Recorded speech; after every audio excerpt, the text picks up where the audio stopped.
po yung sinasabi, karapat-dapat po kayo, Panginoon, naming Diyos, na tumanggap ng parangal, papuri at kapangyarihan dahil kayo ang lumikha ng lahat ng bagay. At ginawa ninyo ang mga ito ayon sa iyong kagustuhan. Purihin po. Amen. Let's give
thank you po kay Lord sa 2024.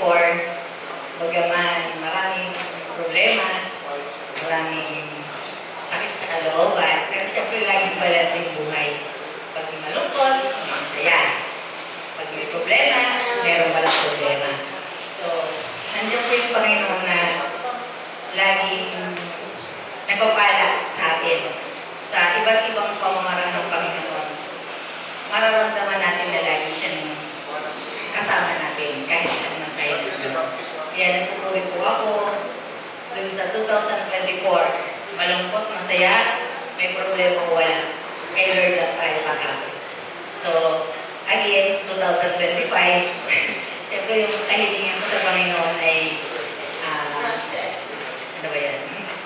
Yung pagpipigil sa sarili at saka haba ng pasensya sa lahat ng anggulo ng buhay ko. Yun yung hinihingi ko kay Lord na sana pagkalooban niyo pa ako ng mahabang pasensya at pagpipigil sa sarili kasi parang gusto ko magwala. Ganyan. So, so yun, nagtitingin ko lang ako kay Lord kasi siyempre, yung kasing problema, yun yung nakapagpalakas sa atin. So, the more na meron kang problema at napaglabanan mo lahat, lalo kang tatatag sa Panginoon. So, yun lang po. Meron pa po? Wala na. Anong pagkita? Ay, si Ate April. Nagpapasalamat po ako kay Lord.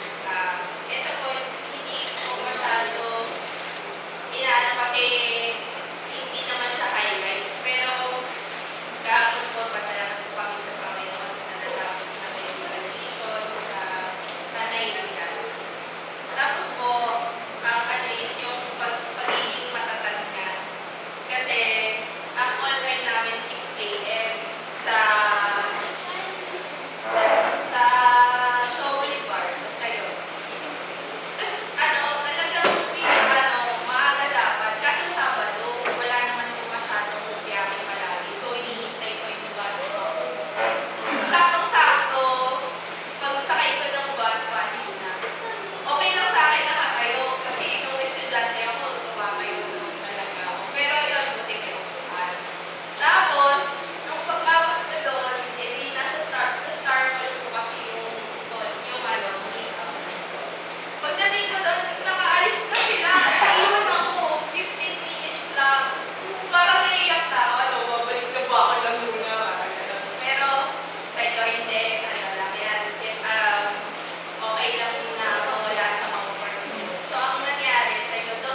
ba yung gano'n? Mission. Okay, so meron pa po? Kung wala na tayo po yung buwan na nalang sa Panginoon. Lord, maraming salamat po sa mga ito. Salamat Panginoon sa mga pagsubok, sa mga raya, sa mga challenges po na nararanasan namin. Lord, hindi po kami pare-parehas ng mga naging kapalaran, naging trabaho, ng naging araw-araw na pamumuhay. But Lord, alam po namin na nandiyan ka lagi sa aming pamilya. Alam po namin, hindi po kami pababayaan, hindi niyo po kami iiwan, Panginoon. At sa lahat, Panginoon, ang pagsubok na ito, kami po ay lalo pinatalagan upang lalo, Panginoon, namin maranasan ang iyong presensya sa aming buhay. Lord, dalangin po namin sa mga ito na magsasalita po, Panginoon, na itago sa inyong siguran. Kayo po, Panginoon, mahayag, Panginoon, sa kanyang mensahe. At mga o Diyos, kami po ang makikinig ay ihanda niyo po ang aming mga puso at isipan upang lahat ng kanyang sasabihin ay aming po magamit sa araw-araw namin pamumuhay. Lalabas po kami ng simbahan ito na puno kami ng pagpapalang mula sa iyo, Panginoon. Lord, salamat po sa lahat ng bagay, sa lahat ng gulo ng aming buhay. Salamat po, Panginoon, sa pagkat kayo po, Panginoon, ang aming hinahawakan. Hindi man, Panginoon, kami naging perfecto, Panginoon. Sa mga simpleng bagay, Panginoon, pinapakita po namin na ito, Panginoon, ay nasa aming buhay. Maraming salamat po. Pinupunin ka namin at pinagsasalamatan ka namin sa tayong pangalan ni Jesus. Amen.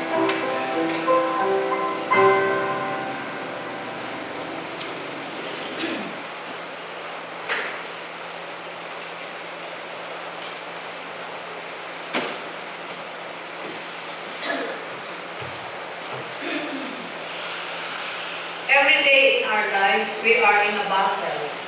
We know that as soldier of Christ, we keep on marching. We keep on marching to the war. But with the cross of Jesus, our hymn says, we keep on going. Because Christ is our royal master, He is our Savior and our God. So let's keep on marching. Let's keep on going, because as we put on the whole armor of God, we will win the battle. Singing our hymn this morning. Onward, Christian soldiers.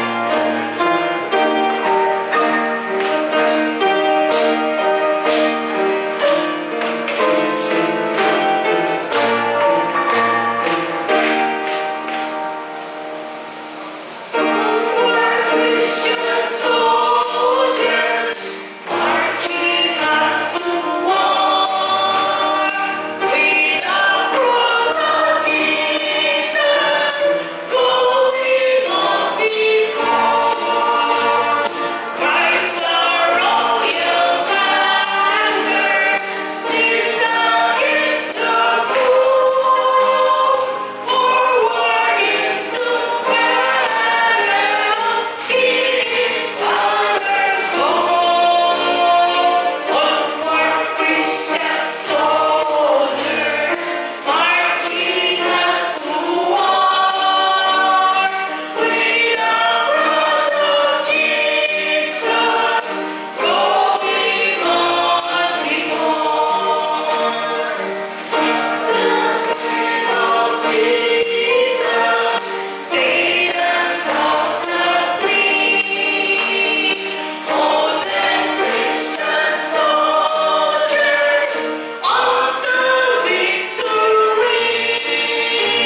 Okay, buksan natin ating mga Biblia. Dito po sa Ephesians. Sa Ephesians chapter 4. Nilinig ko po lahat. Ito kayo, kagbigay ka lang sa salita ng Panginoon. Ephesians 4.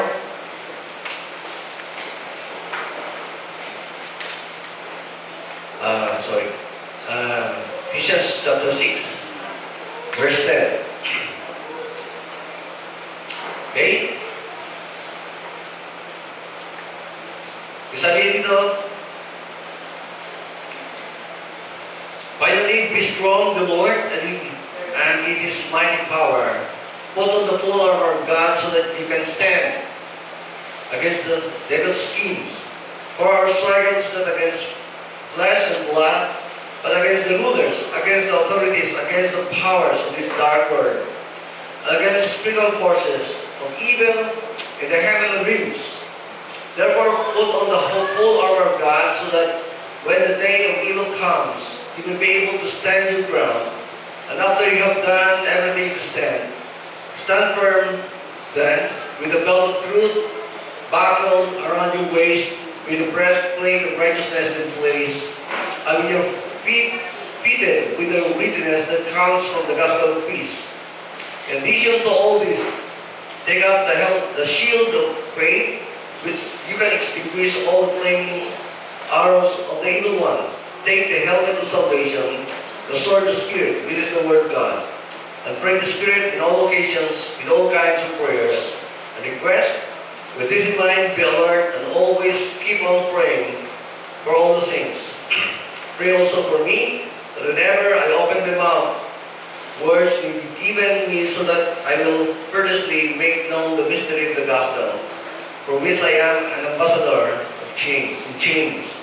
Pray that I may declare it earnestly as I should. May the Lord bless upon the reading of His holy word. We pray. Father God, we thank you and we praise you, Lord, for who you are. Thank you for the way you bless us.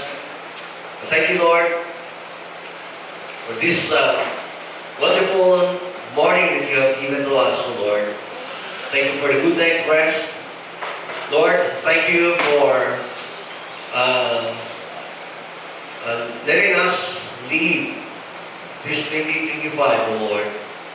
And Lord, we don't know what lies ahead of us. But one thing for sure, that the God who is with us, who was with us year 2024, is the one who will be with us this 2025. And Lord, thank you, as what you said, Lord, in the book of Isaiah, that we should not fear, for I am the Lord, will be with you. When you pass through the fire, you will not be burned. When you pass through the waters, you will not be thrown. For I am the Lord, the God of Israel, will be with you. Lord, thank you for your assurance and for your presence, Lord, this morning. This we ask in Jesus' name. Amen.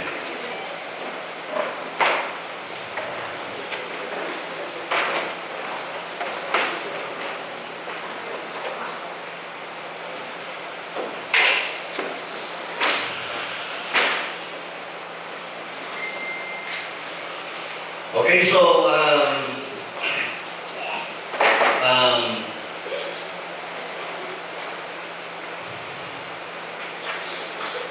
naalala ko yung pinili ko ng aking kasama pastor, no? Yung kaklase kami noong 1982, no? Sa seminary. At of course, no, nung nakita kami doon sa Baguio, itong ano to, no? Live walker. Kaya niya na street. The other week, no? Okay, so, the other week. Ito sinabi niya, no? Kung naalala niyo po yung Baguio ng Pablo, doon sa Mindanao, no? Yung Pablo na yun,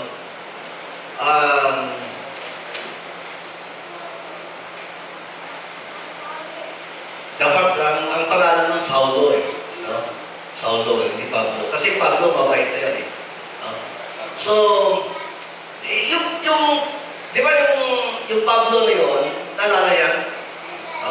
Na talagang yun ang kumitin ng maraming buhay, no? Doon sa Mindanao na sobrang baha, no? Sobrang lakas na hangin, no? At maraming namatay, no?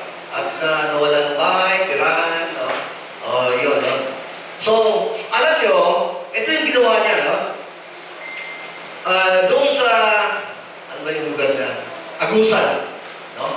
Medyo malayo-layo na yan sa, malayo na yan sa Davao. Nung nalaman niya na parating yung malakas na bagyo, at kasi titingnan nila sa, no? sa news, yung Davao talagang winasak na gusto, no? Binaha, maraming namatay, no? And then, palapit sa kanila, no? Palapit sa kanila. Yung ginawa niya, ay tumayo siya, no? At nanalangin siya, no? At sinabi niya, rebuke niya ba, no? Yung hangin. No? Sinabi niya sa hangin, no? In the name of Jesus, stop! No? Sabi niya, I declare you to stop. Ginano niya, no? Alam niyo, the Holy Spirit speak to him, no? Sabi niya, that's not the way you rebuke the wind. No? Sabihin mo, no? By the blood of the covenant of Jesus, we are now covered with the blood of Jesus and by His covenant, and I declare to you, winds, no? And winds of hurricane, I declare to you to stop. No? So, nasa covenant na kami ni Lord. Kung baga sa pan, pinaalala sa Kanya, yung the angel of death, no? Bago buksain yung mga sa Egypt, di ba, yung firstborn, nagkait sila ng blood. Kaya so lahat ng mga blood, hindi na nadaanan ng angel of death. So sabi ng angel, sabi ng the Holy Spirit spoke to him, sabi niya, yan ang gagawin mo. No? At yun po ang ginawa niya. At you know what? Sabi doon sa, sa, later on, nung nireview yung ikot ng hangin doon sa Pag-asa, nakita na nandoon na yung hangin patulong papunta sa kanilang lugar, Agusan. No? And then, gumano, kumbaga parang nag-twist. No? So, biglang twist yung panahon na yon na siya ay nanalangin. No? So, ibig sabihin doon, yung kanilang lugar na spare ng malaking trahedya na magdudulot ng maraming magkikil, no? Ng maraming buhay. So, ibig sabihin dito, ito pa yung sinasabi natin, no? Na when trial comes, we have God. No? We have the Lord who is able to protect us. No? So,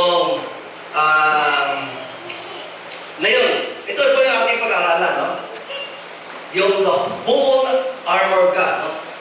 Put on the whole armor of God. Yan. Okay, so, okay? So, kung makita po natin, sa binasa natin kanina, dito sa book of Ephesians, sinabi sa atin ng Panginoon that we should put on the whole armor of God. So, ibig sabihin dito, kung makita natin, it's a command. Right? Hindi nga sinabi na maybe I suggest, no, that you have to put on the whole armor of God. However, it's a command. In other words, every person should have to put on the whole armor of God. Otherwise, he would be what? He would be a victim of the wiles of the enemies. No? The Pope. So, inutusan ko tayo na isuot yung baluti ng Diyos. So, yung isusuot natin, it's an armor of God. Galing ito sa Diyos. Kasi ito din yung suot ng Diyos. No?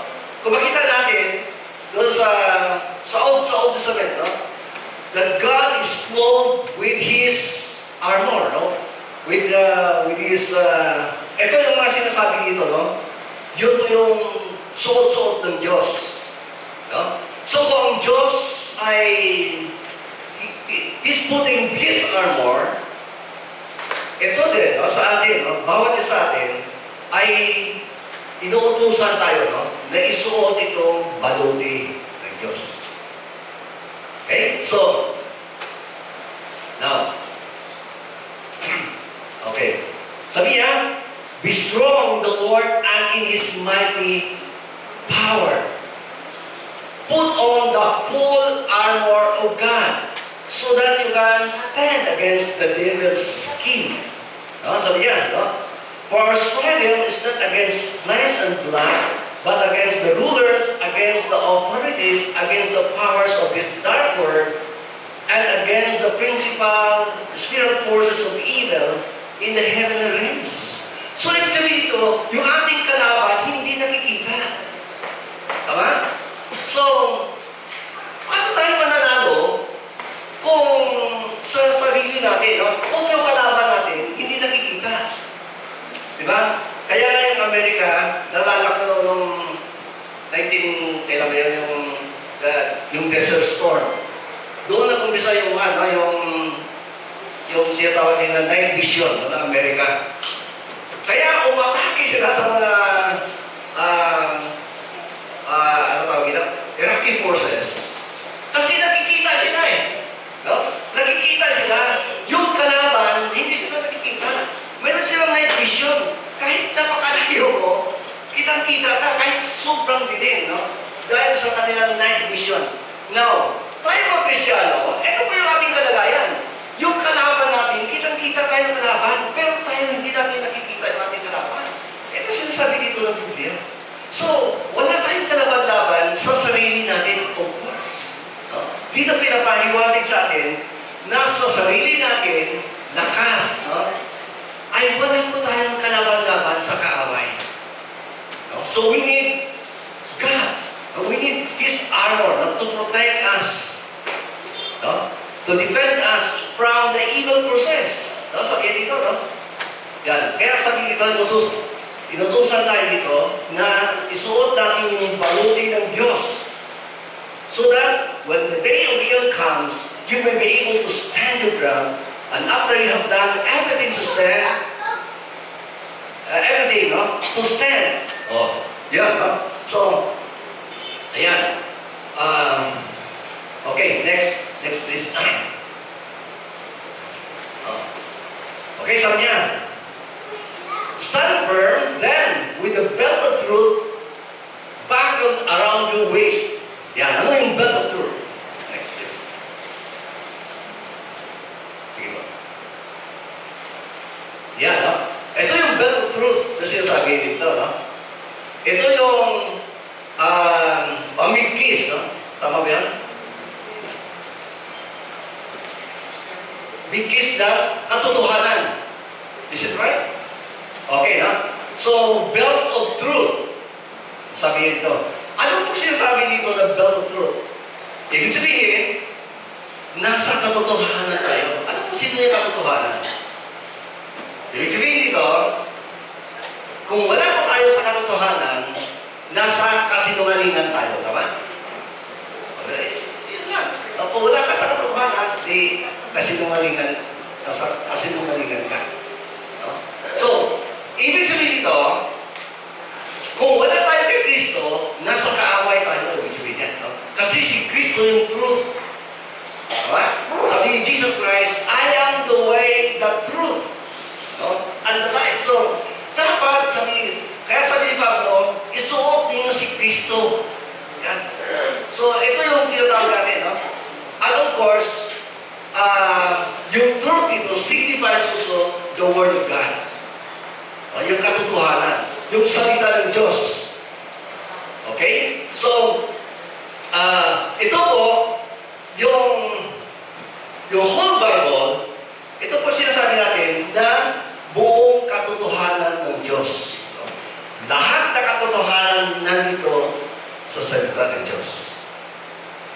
Okay? So, ibig sabihin dito, kung nais natin magtagumpay sa tawag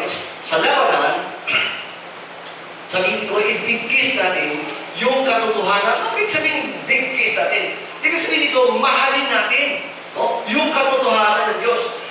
Yung katotohanan, yung salita ng Diyos, mahalin natin. Di ba? Nalala ko nung kinento nating nanay, no? Nung sila yung hinold up, nasa sinapupunan pa ko nating ina, no? During time, ay malapit na akong hinuwa, no? So, hinold up sila doon sa bukid, no? Sa bukid nakatira. Sa bukid nakatira yung aming family, no? So, ngayon, yung naubos na yung mga gamit ng mga magulang ko, pumunta sila doon sa nanay niya, sa lola ko, no? Sa bahay ng lola ko. Tapos sabi ng hundakan, sige, nanay, pera, akin yung pera mo. Ay, wala akong pera doon. Sabi niya, no? Ay, susunogin yung bahay mo. Ay, kahit anong gawin mo, wala akong may bigay sa'yo. No? So, hinalungkat yung kanilang bahay, wala kasi nakita. Alam mo saan yung pera niya? Dito, no? Nakabigkis sa kanyang baywang. No? Kasi ganyan yung mga matatanda baka makahulog, kaya manakaw, mamola, no? Binibigkis nila, di ba? Kaya pag bumibili sila, gano'n, di ba? So, nakabigkis siya, no? Hindi po talaga manakaw yun. Kaya natutulog, no? Diyan yan, no? Bigkis. So, ibig sabihin dito, bakit yan nilalagay dito? Kasi mahal na mahal niya yung pera niya. Now, ang ibig ko sabihin dito, kung minamahal natin yung salita ng Diyos, yun po yung gagawin natin. No? Gawin natin siyang pamikis sa ating baywang. Sabihin, yun po yung ating kalakasan. O, gawin natin siyang kalakasan natin. Yung salita ng Panginoon. Doon tayo kukuha ng lakas sa salita ng Panginoon. When trouble comes. No? So, mahalin natin siya. O? Okay. So, kasi yun ang sinasabi ng Panginoon. Sabi niya, he who loves me, ito sabi ng Panginoon, no? Will be loved by my Father, and we will come to Him. Yung sinabi ng Lord. Sabi niya, my sheep listen to my voice. Yan. Sabi niya, my sheep hears me and listen to my voice. So, kung minahal natin yung Panginoon, mahalin natin yung salita niya. Di ba? Okay, so,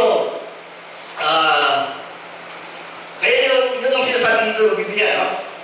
So, dapat talaga, sa pagising natin sa umaga, unahin natin, no, ang Panginoon. Unahin natin na palakasin natin yung ating espiritu, no? Pakainin natin yung ating espiritu.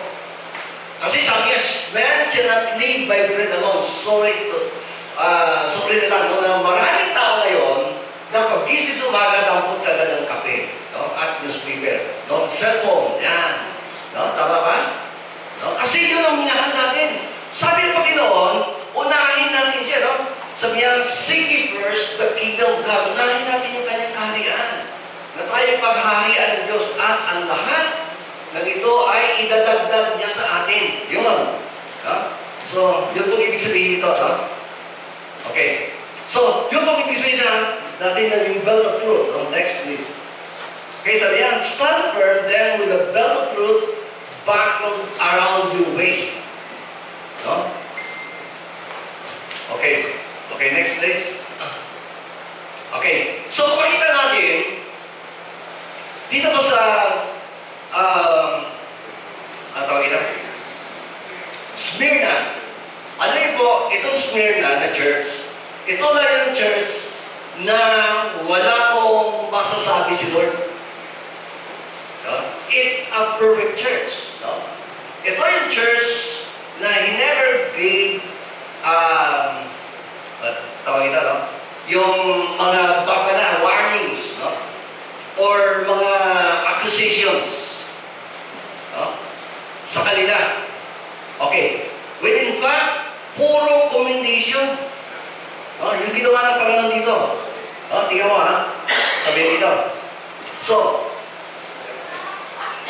To the angel of the church in Smyrna write, these are the words of him who is the first and last, who died and came to life again.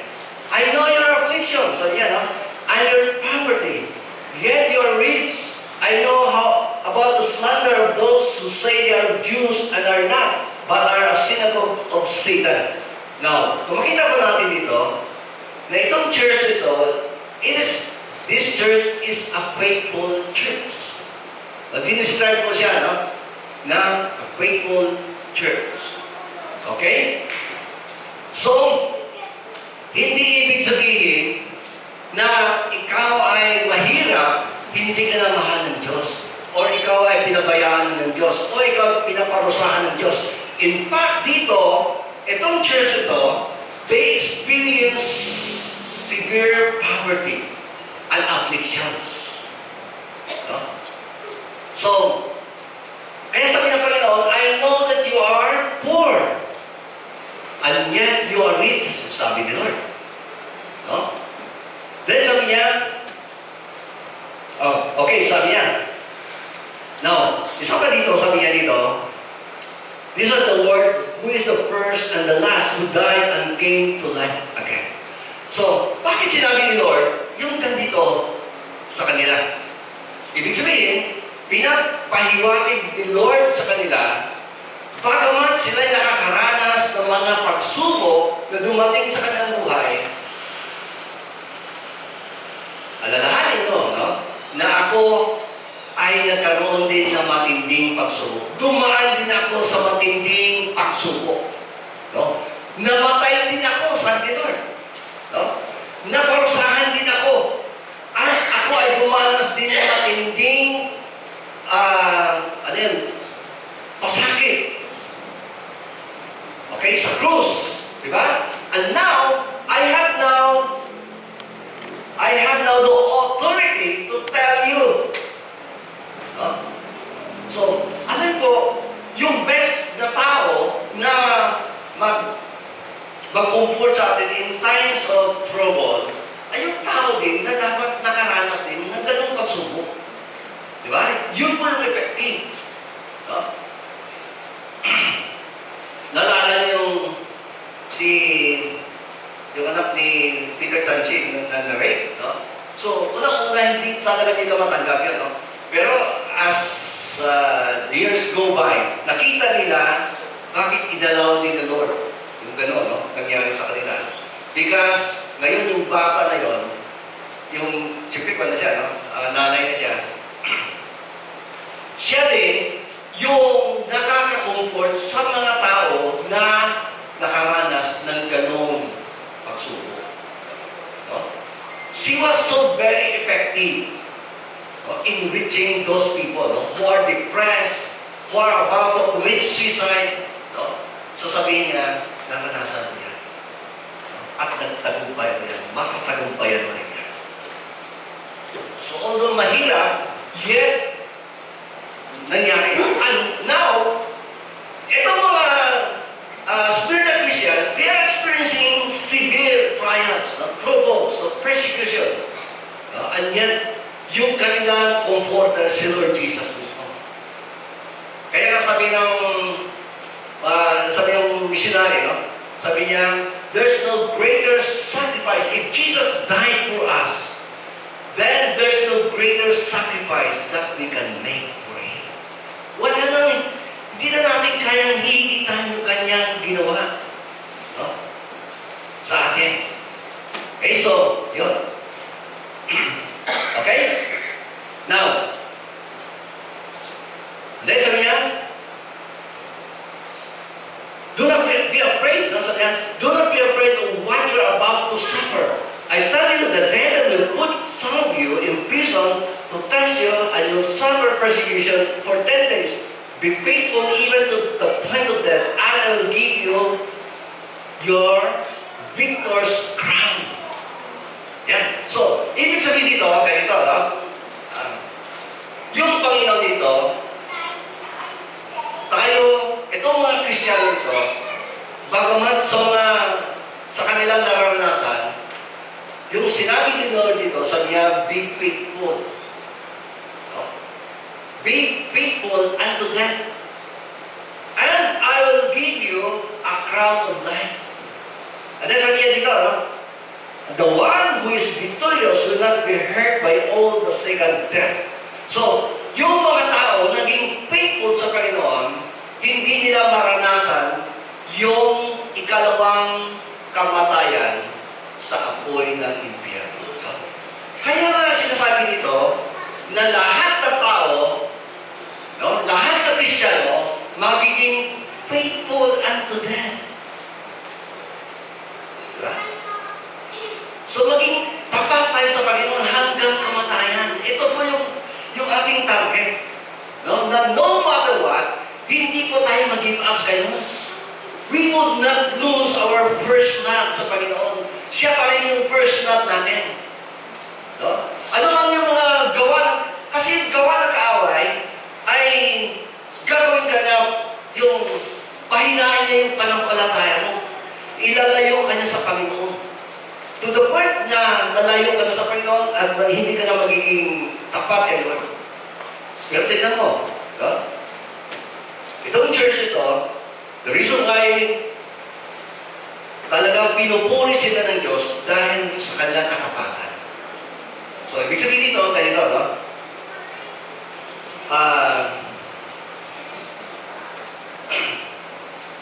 Tayo, malulugod ang Diyos sa atin kapag tayo ay tapat sa Kanya, no matter what. So, ano man mangyari sa mundo ito, tapat pa rin tayo sa Panginoon. Kasi yung tendency ng mga tao ngayon, kapag sila ay nakaranas ng magandang buhay sa mundo, nakakalimutan ng ilang Panginoon. Diba? Lumalayo sila sa Panginoon, and that's what happening now in California. No? People has forgotten the Creator. Diba? Doon sa Good and Dove Award, sabi doon, natutuwa po sila na sinabi, sabi doon, yung mga nagpasalamat sa magulang, yung nagpasalamat sa ganito, ganito. Pero sabi niya, yung walang nagpasalamat sa Diyos, ay nagtawanan sila. Natutuwa sila, ang sabi pa, and this is a godless society. Pero alam niyo po, before that Golden Award, kailan ba yun? January, I think, 5? January 5, no? January 3, mayroong street preacher doon na nag-preach. Sabi niya, California, beware. God, the judgments of God is coming to you. Repent. Sabi niya, no? So, nandun siya sa harapan, no? January 3, nagsisigaw siya doon. Repent. You people of California, the judgment of God is coming to you. And then instead of repenting, tumawa pa sila, di ba? Kinutsapan nila. Natatuwa sila na this place is a godless place.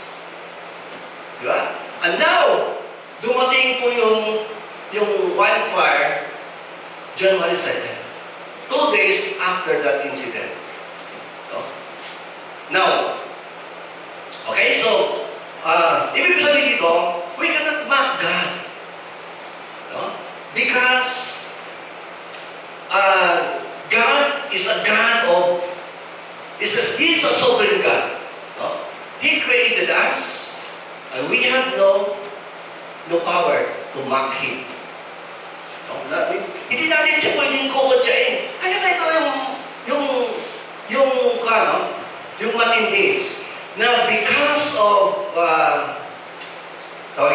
dahil sa kanilang kahangyaan, nakalimutan nila yung lumikha, yung nagbigay sa kanila ng buhay, ng kahangyaan. And now, many of their properties turn to ashes. Right? So, okay.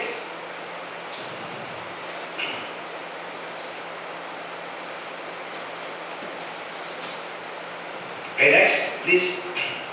Okay. Now dito, makita po natin, no, na sabi niya ibang mga pastor, sabi niya, kung darating man yung pagtatatak ng 666, ay walang problema. No? Patatak lang. Tapos magsisi. Okay? So ano ang sinasabi ng salita ng Diyos? No? Patatak ba lang tayo? And then magsisi? Ito ang salita ng Diyos. Ito yung katotohanan. Sabi yan, no? Then, I saw a second beast coming out of the earth. It had 2 horns like a lamb, but it spoke like a dragon. It exercised all the authority of the first beast on its behalf and made the earth and its inhabitants worship the first beast, whose fickle one has been healed. And it performed great signs, even causing fire to come down from heaven to the earth in full view of people. Because of the signs it was given power to perform on behalf of the first beast. It deceived the inhabitants of the earth. It ordered them to set up an image in honor of the beast who was wounded by the sword and yet lived. Next please. And then sabi niya, the second beast was given power to give birth to the image of the first beast, so that the image could speak and cause all who refused to worship the image to be killed. It also forced all people, 16.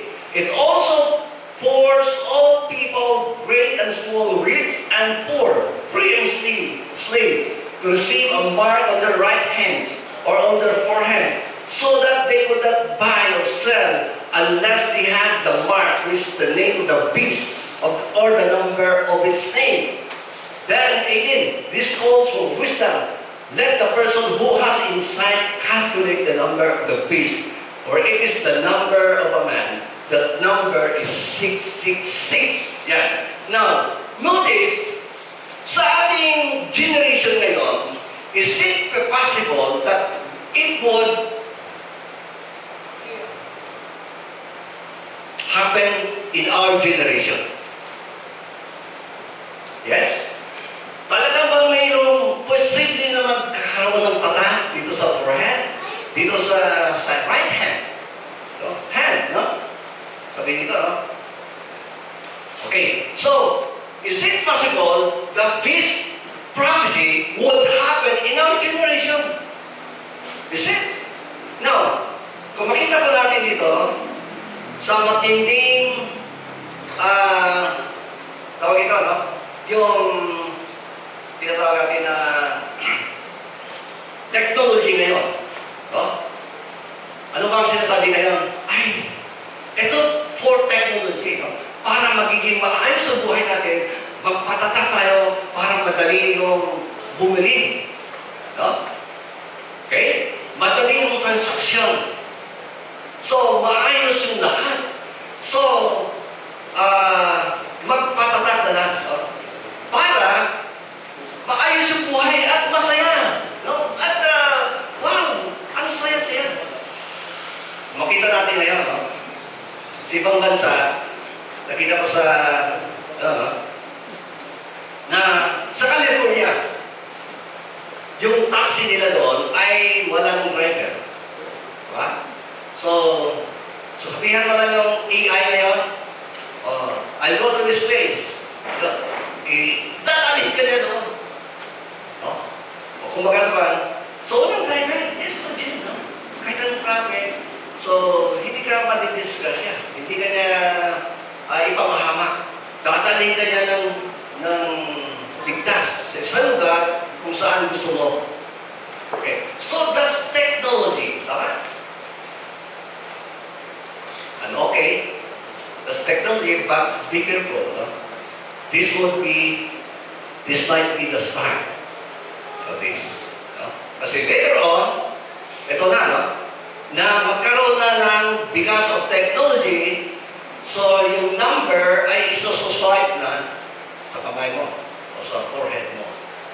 Okay? So sabi mga ibang pastor, okay lang yun. Anyway, technology yun eh. Technology yun. No? So, mag-prepare ka na kung ano. Pero tingnan mo dito. Mamaya, tingnan natin kung pwede mo prepare. Ha? Okay, tingnan mo. No? Sabi niya, those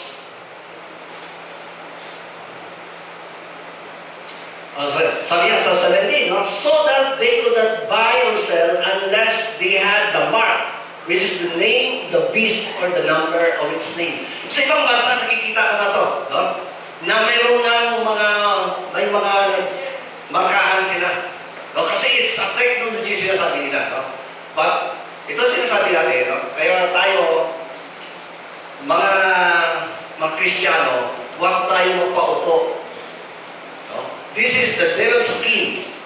No? Kahit sabihin nila technology, but it's a prophecy. No? It's a prophecy. No? Kasi sinabi ng Panginoon tatatak dyan sa kamay at sa forehead. Ito, yung itatatak, yung 66. No?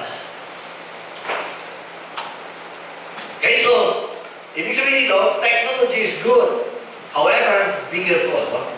Let's be careful sa mga technology na it would lead us to destruction. No? Kasi akala natin, maging maayos sa buhay natin. So, sige na lang. Go with the time. Okay? No?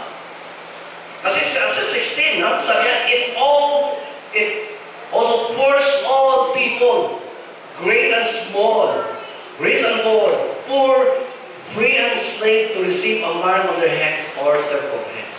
So, ibig sabihin dito ganito, no? Kung alam natin na dito papunta yung ating buhay, yung ating mundo. No? So, anong klaseng preparasyon yung gagawin natin? Ha? Kaya sabi ng Hosea, sabi niya, my people perish because of lack of knowledge. So, ibig sabihin nito, kung tayo po ay mahina yung kapit natin sa salita ng Panginoon, tatanayin tayo ng mga ito. No? Mas minahal pa natin yung ating mga cellphone, di ba? Yung kung ano yung, di ba, mas inuuna natin yung cellphone natin kasi sa salita ng Panginoon. Tama ba? Dapat ito, ibigkis natin yung salita ng Panginoon para hindi tayo malinlang ng kaaway. Kasi sabihin nga, that's technology ngayon. AI. Careful tayo sa AI na yan. No? So, just imagine mo, nakakausap mo yung AI. Ano yun? So, huwag tayo magsabi na it's a technology. But you know what? Careful. No? It might be the spirit of demons. Bakit doon kakausap? Ha? Parang may espiritu siya. May alam niya. Ha? And then, ito sabi ng mundo ngayon, now, it's new technology, no? Advanced technology. AI. Okay? So, in fact, may isang bata dito na nirinig sa kanya ng Panginoon. No, na it would come, this day. Na itong technology nito would lead people to have a mark of the beast. Advanced technology would lead people to have a mark of the beast. Kaya careful tayo. No? Okay, next. Sabi yan. Then, so 9, no? After the angel followed them and said in a loud voice, if anyone worship the beast, ito na, no? If anyone worship the beast and its image and receives its mark on their foreheads or on their hand, they too will drink the wine of God's fury, which has been poured full strength into the cup of His wrath. So, ano sinasabi ito? Patawad ka ba? Kasi yun ang mga sinasabi ng ibang pastor. No? Pag meron kang mark ng beast, no? Mag-repent ka lang. Easy lang yan, ayos lang. No! Sabi kita, if you receive the mark of the beast, you have no assurance of salvation anymore. Kasi, ititwist na niya yung utak mo. No? You cannot believe in God anymore. Kukontrolin ka na yan. No? You don't believe in prayer. You don't believe in the Word of God. No? You are controlled by the enemy anymore. No? Kasi yung spirito niya nasa sayo na eh. No? The spirit of Antichrist. No? Papasok sa'yo. No? Yan. Kaya yun ang sinasabi ko. No? Kaya alamin natin yung ating Biblia. No? Yung salita ng Panginoon. Maging matatag tayo. No? In this time of troubles. Okay, so, okay, sabi niya. Yun, nakakatakot dito. Sabi niya, they will be tormented with burning sulfur in the presence of the holy angels and of the Lamb, and the smoke of their torment will rise forever and ever. There will be no rest day or night for those who worship the beast and its image, and for anyone who receives the mark of its name. Sabi niya, this calls for patient endurance on the part of people of God who keeps His command and faithful to Jesus. So, ibig sabihin, it's a warning to us. You know, sinabi sa 12. No? It calls for patient endurance on the part of people of God who keep His commands and remain faithful. So, ibig sabihin dito, yung nais ng Diyos talaga, magiging tapat tayo sa Diyos hanggang kamatayan. Kaya, kasi yung, alam niyo, nung tayo ay tinawag ng Diyos, ano bang sinabi niyo Panginoon? Anyone comes after me, let him what? Deny himself. Sige, take up your cross. Yung, sinabi natin yung take up the cross, kasi yung tao ngayon, pag pasan-pasan niya yung cross niya, ibig sabihin, mamamatay yan. Di ba? Mamamatay siya. No? And follow me. So, ibig sabihin dito, yung nais ng Diyos na magiging tapat tayo hanggang kamatayan. Hindi yung tapat tayo kung minsan hindi. Minsan, malakas tayo kay Lord, minsan papaloy-paloy tayo. Minsan, mainit tayo, minsan, parang gano'n yun. Gano'n? Alam nyo, pag yung ilaw mo, halimbawa na headlight mo, no, sa madilim na lugar, no, tapos ilaw, tapos papatay. Ano mangyari sa'yo? Babangga ka yan. Di ba? Ay, ilaw na naman. No? Tapos, mamatay na naman. Okay? So, ito sinasabi talaga ng Panginoon sa atin na we should be faithful. Mahalin natin completely yung salita ng Panginoon. Di ba? So, hindi na mas mahal pa natin yung ating cellphone kaysa sa salita ng Lord. Amen mo ba? Mas marami tayong na-spend ng time pag-scroll ng ating mga, ano yan? Ha? Yung ating cellphone, ano ka lang yung i-scroll natin? No? Kaysa magbasa tayo sa salita ng Panginoon. Siyempre, ganito ko yun, no? Sabi mo, wala akong time magbasa ng Bible eh. Okay, yung tanong, how much time you spend with your internet? Tingnan mo, pag nawala yung internet, parang mamamatay ang tao ngayon. Dati wala naman yan. Di ba? Wala naman tayo kami internet. Anong internet? Ha? Pag kami ay, nung ako nag-aaral sa seminary, no? Magsulat ka, no? Siyempre, darating ka sa Mindanao, 2 weeks. Siyempre, mag-respond yan, 2 weeks na, hindi isang buwan. Ngayon, tulog ka ba? Nakikita mo talaga si David minsan. Akala ko, dahil ka pa sa kama mo. So, makita natin yung technology, which is good. No? But yung tanong dito ay ganito. No? Gaano natin kamahal yung salita ng Panginoon, dapat gawin natin isang pamikis. Mahalin natin siya. Na hindi siya lumayo. Di ba? Na, kumbaga saman, it's your treasure. No? Talagang pinuposes mo siya.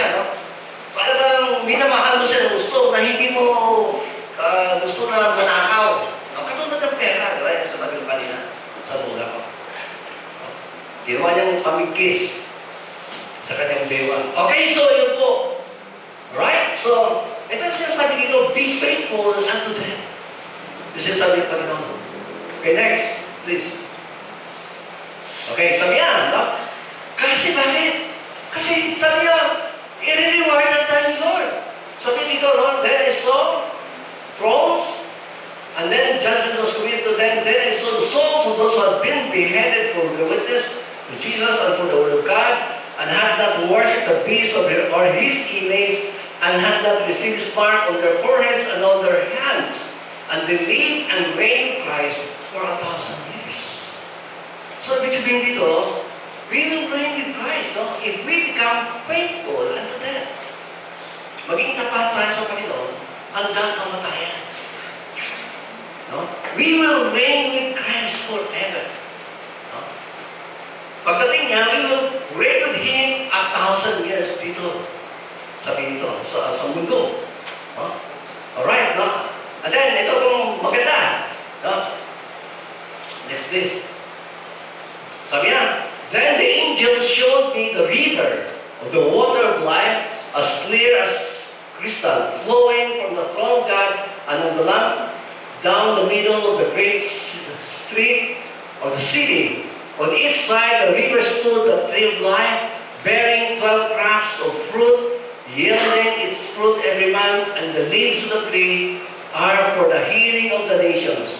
No longer will there be any curse. The throne of God and of the Lamb will be in the city, and his servants will serve him. They will see his face, and his name will be on their foreheads. There will be no more night. And they will not need the light of the lamp or the light of the sun, for the Lord will give them light, and they will reign forever and ever. So, napakaganda dito, yung pangako ni Lord sa atin. No? Sabi nga, we will reign with Him forever. At makita po natin yung kalagayan. No? Yung mga naging tapat sa Panginoon. Just imagine, river. No? River, sabi yan dito, flow, sabi yan dito, no? The middle of the great street of the city, no? Each side of the river, yeah, stood the tree of life. Yun, sa gilid pala, no? ng baptist na yun, no? Sabi yan dito, doon yung tree of life, bearing what? Bearing 12 crops of fruit, yielding its fruit every month, and the leaves of the tree are for the healing of nations. Now, sabi dito, wala nang mga sumpano. There will be no curse. There will be no hunger or thirst. Ibig sabihin dito, posible yan na pagdating na Antichrist, gugutumin tayo. Gugutumin tayo, o magiging mauhaw tayo. No? Then, pipersecute eh. Di ba? So, ibig sabihin dito, pagdating natin, pag tinuhan tayo ni Lord, sabi, there will be no more hunger or thirst. Imagine mo, dumadalo yung tubig, malinis sa tubig, no? And then, sabi dito, sa gilid ng mga tubig, nandoon yung mga puno, namunga.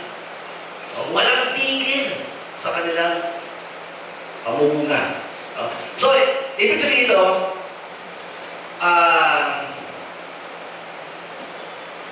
if God allows His people to suffer in this world, then someday He will reward them victoriously. So, ibig sabihin dito, kung hayaan tayo ng Panginoon na dumanas tayo ng mga pagsubok sa mundo nito, sabi niya kanina, 10 days na. Ano ibig sabihin 10 days? 10 days, it means to say, very short time na. Short time na lang. Kasi just imagine, no? Imagine mo, imagine mo, no? How would you enjoy life here on earth? No? With, ba? Sa palagay natin, right? 100 taon, nag-enjoy ka sa mundo nito, and then you will be cursed forever. sabi dito, mas mabuti na nag-enjoy ka o maghirap ka sa mundo ito, you'll suffer persecution, no? And yet, sabi niya, you would enjoy life forever. Yan. No? Kaya, kung sinabi ito ni Lord, it would happen at hindi natin alam. Now, kung ito ay darating, ang sinabi ni Lord, so we must have to prepare. Amen? Maghanda tayo. Kung tayo ay kukuha ng test, di ba? Alam natin, bago dumating ang test, dapat humanda na tayo. Palakasin natin, no? Kung ano yung para excited ka pagdating ng test. Diba? Kasi kung hindi ka handa, doon pa lang, napatay ka na. Alam nyo, doon yung part sa Amerika, yung may 3 bata doon, nung dumating yung fire sa kanilang bahay, yung ginawa nila, instead na tumakbo sila, pumasok sila doon sa kwarto at nanalangin. No? Nanalangin sila doon, yung 3 bata. No? And then, sabi nila, Lord, heto kami. No, ingatan mo kami. Lord, in the name of Jesus, tulungan mo kami. No? Alam niyo bakit ganun ka ng reaksyon? Dahil mayroon na silang doon. No? They are so prepared. Mayroon silang Espiritu ng Diyos na sa puso na nila. Now they are now facing temptation of trials. Yung kanilang faith ay tinetest na. And they were able to overcome that test. Okay? Sa halip na tumakbo sila at matakot at maghihiyaw at kung ano gagawin, no? Ginawa nila, pumunta sa Panginoon, tumakbo sa Panginoon. At ito sinabi, Lord, no? After the prayer, may narinig sila doon sa labas, oh! Wala nang apoy! No? Natigil ang apoy. So lumabas sila, tinignan. Nakita ka nila, no? Na-start yung apoy. No? At pumasok na naman sila ulit. At eto ngayon, nagpapasalamat na sila sa Panginoon. No? They were thanking the Lord sa kanilang buhay. So ito yung ibig sabihin dito, no? Alam niyo, yung ating mga anak, dapat ganito yung ating pagpalaki sa kanila. No? Palakihin natin sila sa salita ng Panginoon. Hindi yung basta na lang kung ibigay natin yung gusto. Gusto ko makdo. No? Yun ang kainin ko. No? Kapag hindi kinain mo, basta lang. So, makdo, umaga, hapon, makdo, gabi, makdo, tapos yun na makdo na naman. Yun ang kainin ng bata. Ibig mo sabihin, saan yung pagdidisiplina mo sa bata? Alam mo, parang maganda yan sa una. No? Pero you are putting your child to something which is in a terrible condition. No? Kasi, imagine mo, wala na siya kakainin gulay, puro makdo na. No? Sinabi nga ni Pastor Rocky, no? Na may isang young people, no? Doon sa kanila, na isang buwan puro makdo siya. No? Alam mo, namatay siya. No? Ibig sabihin na siguro nag-plug ng ano yan. So, nagkaroon siya ng heart attack, yes. No? Kasi hindi natin dinidisiplina yung anak natin. Pinapakain natin ng mga lason. Di ba? Kasi yung makdo, tuloy-tuloy mo pakain sa kanila, maging lason yan. No? At hindi po natin pinapakain sila ng unadulterated Word of God. Ito dapat yung kakainin natin. Kasi sabi ko, man shall not live by bread alone, but by every word that comes from the mouth of God. So that when trial comes, sabi dito, we become strong. We are able to withstand against the wiles of the enemy. Diba? Diba? Kasi yung Word of God, that's Jesus Christ. Alam mo ba, habang nag-meditate tayo sa Word of God, we are getting closer to Jesus. Because the Word of God is Jesus. Huh? So, Yun po yung mahalaga sa atin, no? Okay?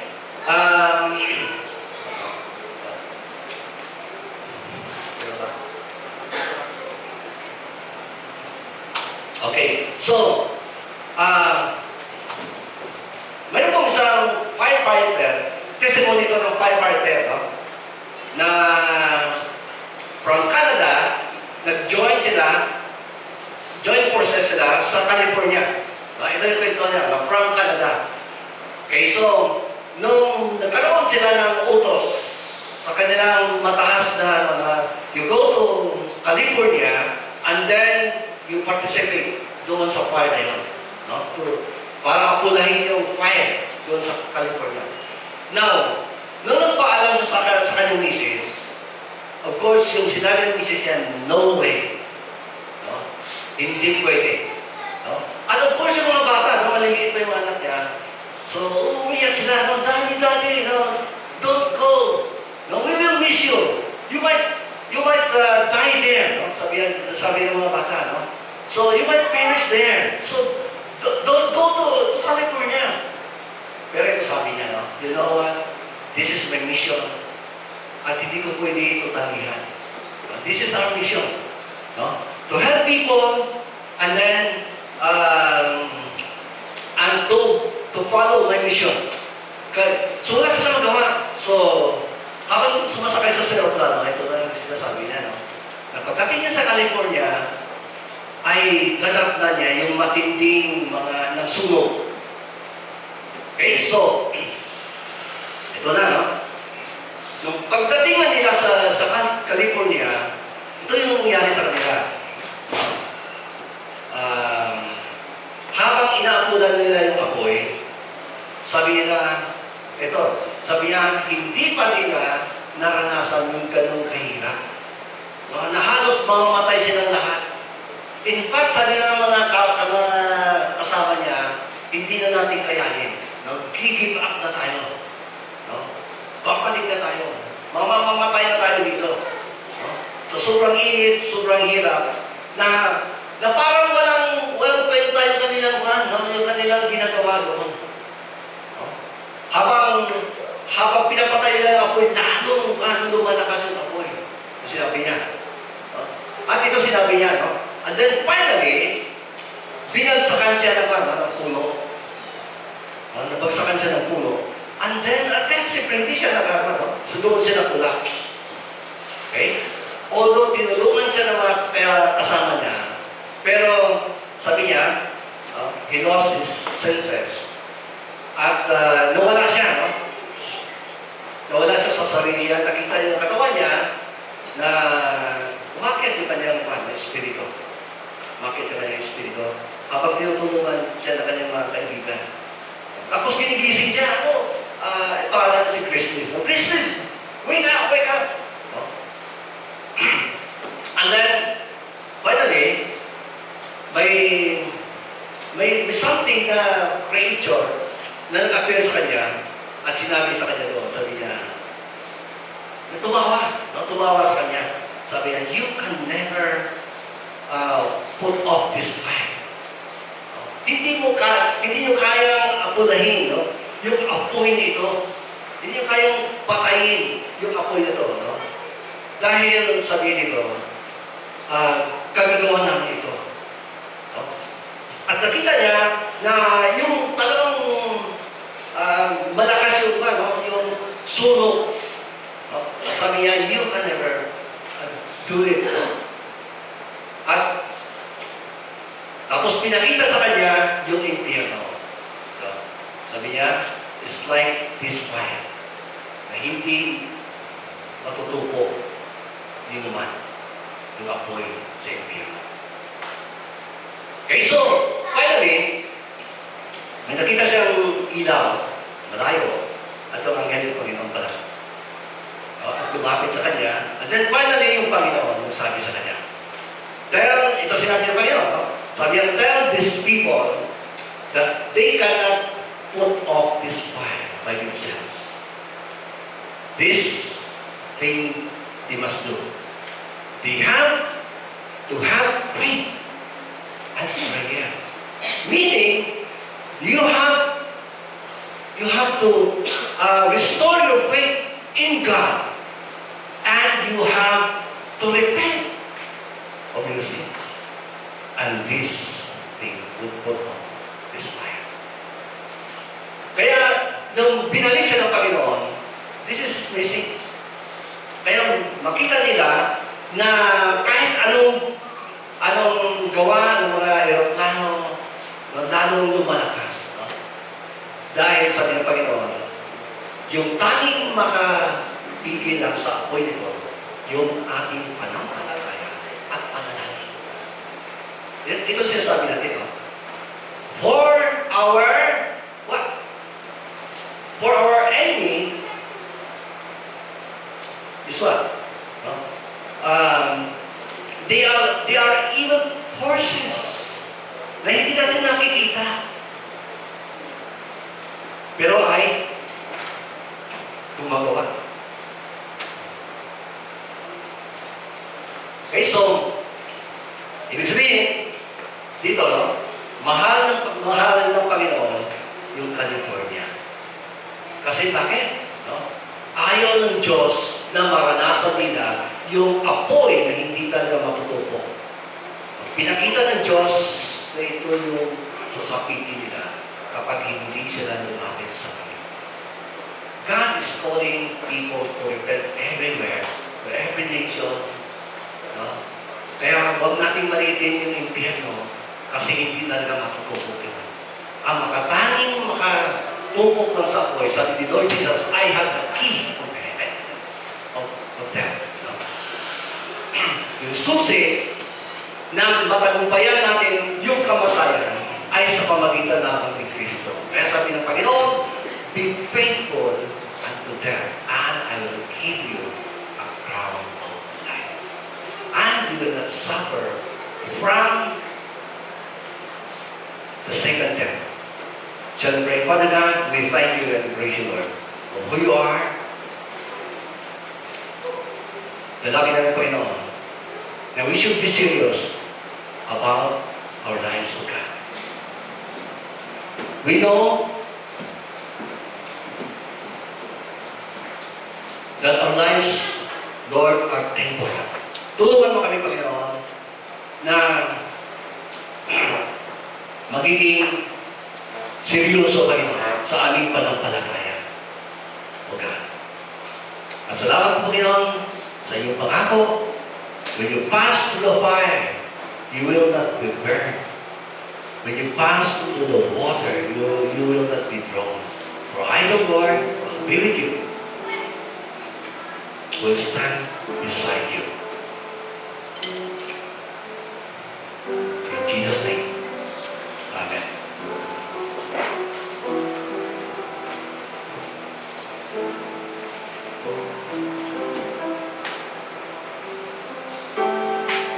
I invite everyone to please stand as we sing this song.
Alright. Okay, so, when my birthday?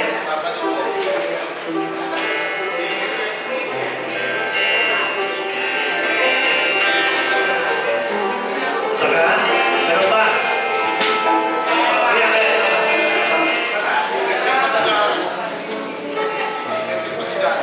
Next pa? Ano pa, meron one? Sunday? One? Yung kaya ko. Ito yung one.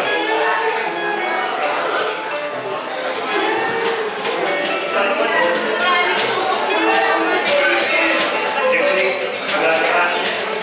Okay, so, okay. Si Steven. Alright, happy day natin. Happy birthday to you. Happy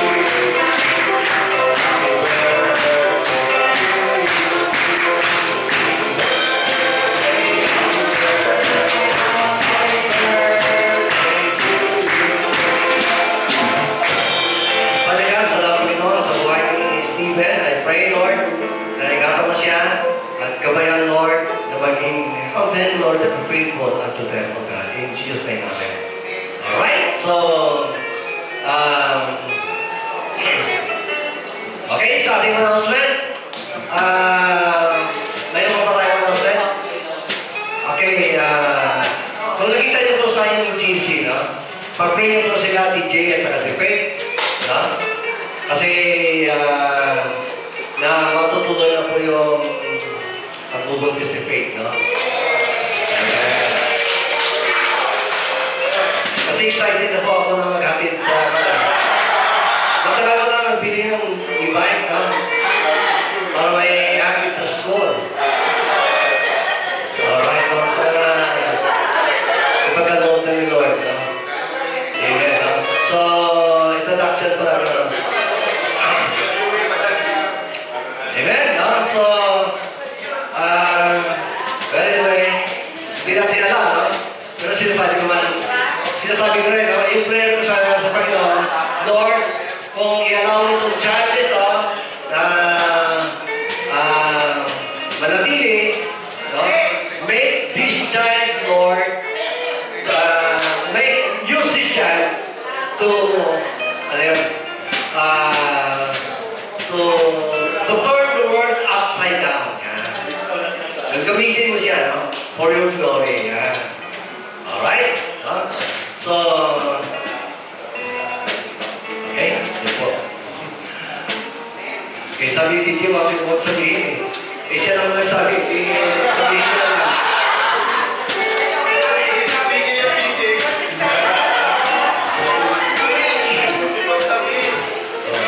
Siya nagsabi eh. Hindi siya nakikinis, no? Ayun. Alright, kasi matagal natin yung pinapadalangin, no? So anyway, yan po, no? Okay, kung malauban pa ito, ganun talaga. Amen? Alright, so, okay, so,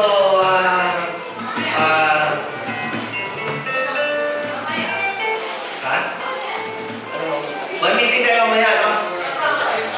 6 o'clock? Okay, hello. May meeting tayo mamaya, no? Mga support leaders, no? May meeting tayo ulit mamaya. Okay? So, purihin mo Panginoon at tayo po ay manalangin na po. Shall we all stand and pray? So I pray, Father God, we thank you and praise you, Lord, who you are. I pray, Lord, that cover us with the precious blood of Jesus. That no power that is in me, Lord, could strike against us, Lord. Lord, you have said in your word, so that greater is He who is in us than He who is in the world, O God. Salamat po, Panginoon, pag-ingat mo sa bawat sa amin, maging aming mga anak, Lord, cover us with the precious blood of Jesus, O God. So that the enemy cannot stand against us, Lord. And help us, Lord, to be faithful unto you, Lord. No matter what, O God. Hallelujah. And Lord, that we should be faithful to your commandment, to your great commission, O God. Because you don't want anyone to perish, to life, to eternal damnation. But anyone, you should want them experience life in your presence. May the Lord grant the grace of the Lord Jesus Christ, and may the fellowship of the Holy Spirit be with you all now